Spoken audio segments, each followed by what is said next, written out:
Toy izao ndraiky avana ny teny zaraina zay omenantsika anio. Ampiasao ilay fahasoavam-panahy ao anatinao. Ao amina olon Kristy dia misy fahasoavam-panahy hoentina hampaherezana ny hafa.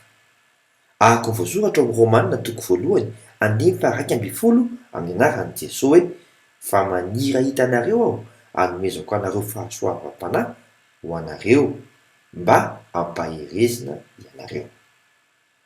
Mazotoa raha mizara, ahako ny voasoratra ao amin'ny Rômanina toko voalohany andimy faha dimy ambin'ny folo amin'ny anaran'i Jesosy hoe: koa raha izao dia mazoto hitory ny filazantsara aminareo izay any Roma koa aho. Aza menatra mampiasa izany, ahako ny voasoratra amin'ny Rômanina toko voalohany andimy faha enina ambin'ny folo amin'ny anaran'i Jesosy hoe: fa tsy menatra ny filazantsara aho, fa herin'Andriamanitra ho famonjena izay rehetra mino izany. Amin'ny Jiosy aloha dia vao amin'ny Jentilisa koa. Mahereza arakaраky ny ampiasanao azy no hitombon'ny herin'Andriamanitra ao anatinao. Mandram-pioana tompoko.